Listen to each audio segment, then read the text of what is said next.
What is up, guys? BlackScape here. We have some breaking news, and this is about Dragon Ball Daima. We finally have something about the story, and a huge element of the story at that. Something I have not heard anybody talk about when it comes to this TV show, and honestly, it's really hard to really pinpoint what the story is because of the trailers and the teasers not having really any audio or anything like that. It's just images essentially. So when we get this information like this, I have to cover it. And so if you know what I'm talking about, let me know in the comment section below, guys, and then stick around for the rest of the video, see if you got it right. And as always, huge shout out to the Black Squad, everybody who is here every single day liking, commenting the videos. You guys are awesome, even if you haven't been here for a while but just stop by. You guys are the best. If you are new around here, cover a lot of Dragon Ball topics, so hit that subscribe button if you love Dragon Ball, turn all notifications on. Let's go ahead and jump in. So it is insane to think that with Dragon Ball Daima coming out in like less than 6 months, we really don't have almost any information on what the story is going to be about or anything like that. So when we get leaks like this, it's extremely rare, and something about the secrecy of Daima really makes you want to know and figure out what the hell is going on. The fact that we got leaks is awesome, and they are story-based leaks at that. This is a big one, and it's coming to us from Geekdom 101. He is the one that broke this news. To be honest, he really is one of the few that is talking about Dragon Ball Daima, so if you heard this information, it is coming from him. He's the one that leaked it out, but I want to go ahead and give you guys my 2 cents because it is huge. So after the death of Dabura, the next in line to be the Demon King is the short guy that we see in the original Dragon Ball Daima trailer. Remember, we saw this mysterious short-looking character and we speculated on what he could be? Well, he is supposed to be next in line. The problem is there are other demons in the demon realm that do not like him, that want the throne for themselves, that are going to try to compromise that, and they're going to try to take the throne away from him and prevent him from being king. So now you have a situation where you have a number of different villainous characters all secretly plotting against each other and conspiring to take each other out. Now, something else you're going to see in Dragon Ball Daima is that one of these other demons is going to try to create a copy of Majin Buu. That is to say, a different Majin Buu type of demonic character. I do not have visuals on this yet, nor do I know how powerful it will become, but hopefully we'll get visuals on this soon. This is just one aspect of what they're doing in Daima.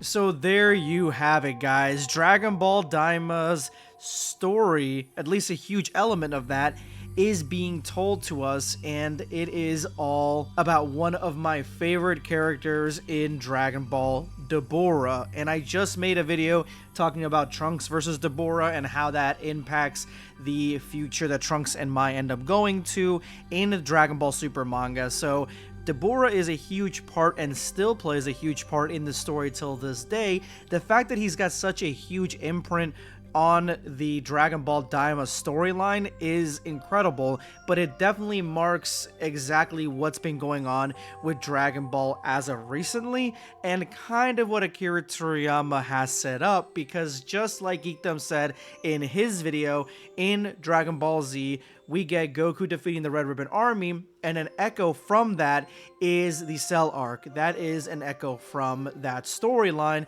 We got another echo in Dragon Ball Super Superhero from the events of Dragon Ball Z Cell arc. So as many people have been wanting, it looks like the next echo that we are going to be crossing is Majin Buu saga and the stuff that happened in that saga, how it affects the future of Dragon Ball, and it looks like it's all going to be focused on the Demon Realm. Now, the Demon Realm isn't something that has been hidden from the majority of the Dragon Ball fan base for too long, because it is playing a huge part and plays a huge part not only in the Xenoverse series but also in Dragon Ball Heroes. It is at the forefront of both those series with a bunch of brand new characters and even a brand new King Dabura. But when it comes to the manga aspect of it, the canon aspect of Dragon Ball, we don't know anything. We know less than anything because we have this really cool character that is Deborah, but when we see him as powerful, as strong as he is, and as fearsome as he is, and his high status, he was still vulnerable to mind control from Babidi, showing that these guys aren't all powerful like that. Like, these guys have a lot of weaknesses that can be exploited, and Babidi did just that. Having the story be essentially who is next in line for the king of the demons and the demon realm, this is such an interesting story point. But it's not just the fact that this guy right here, like this little tiny dude, that he's looking to be the king of the demon realm.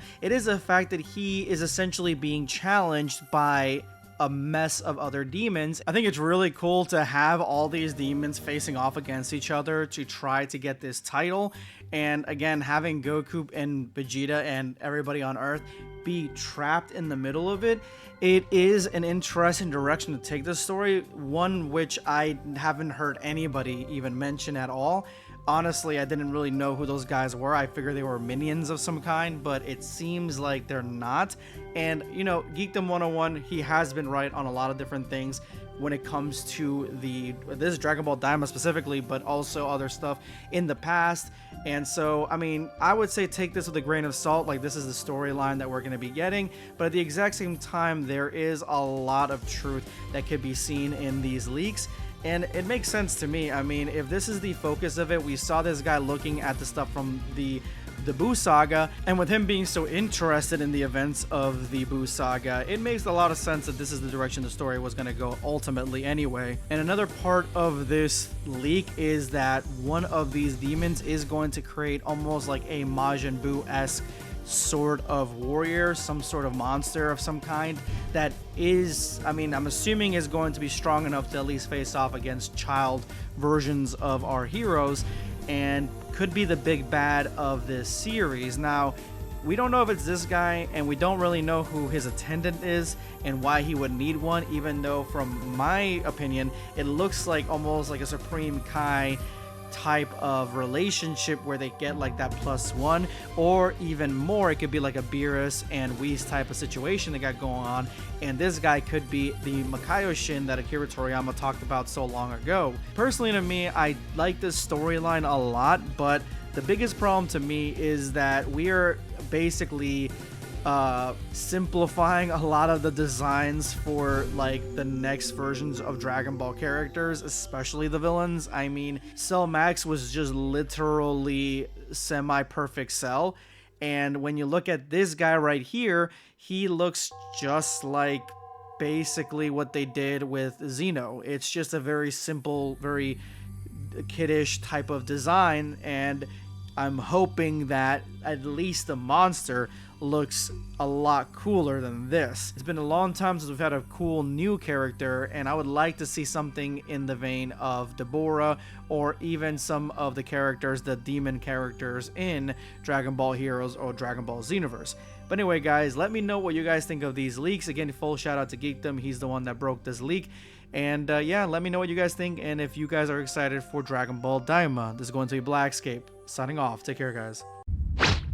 Subscribe for more content. Or perish.